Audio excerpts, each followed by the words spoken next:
मोदी के सरकार में कटोरा आया हाथ में, मोदी के सरकार में कटोरा आया हाथ में। गैस की कीमत कम करो, कम करो, कम करो, पेट्रोल की कीमत कम करो, कम करो, कम करो। एक धक्का और दो, एक धक्का और दो। एक धक्का और दो। हमारा मुल्की सतह पे ये प्रोटेस्ट हो रहा है। जितनी भी स्टेट्स हमारी हैं, ऑल इंडिया कांग्रेस का एक सर्कुलर था कि महंगाई के खिलाफ जितना भी हमारा कार्यकर्ता है, लीडर है, वो बाहर सड़क पे आए और इस सरकार को जगाने की कोशिश करे।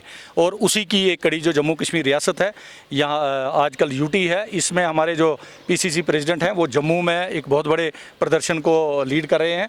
और यहाँ पे हम लोगों ने इनको परमिशन मांगी थी कि हम लोग भी सड़क पे कम से कम कोविड प्रोटोकॉल को मद्देनज़र रख के हम लोग इसको छोटा मोटा प्रोटेस्ट जो है उसको बाहर पेट्रोल पंप या कहीं पे जाके करेंगे। लेकिन एसएसपी साहब ने अलाउ नहीं किया। उन्होंने कहा कि डीसी साहब से परमिशन ले लो, और हमने डीसी साहब को भी मेल किया, उन्होंने हमें परमिट नहीं किया।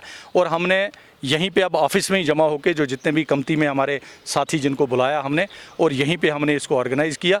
हमारी यही एक डिमांड है कि जम्मू कश्मीर के साथ साथ मुल्की सतह पे जितनी भी पेट्रोल, डीज़ल, गैस, उसके खाने का तेल, उसके बाद आपकी दालें, जो रोज़मर्रा के जो चीज़ें हैं हर नागरिक के घर में होती हैं, उनकी कीमतों में इतनी बढ़ चुकी हैं कि उनको कम की जाए और आवाम जो है वो सफ़र ना करे।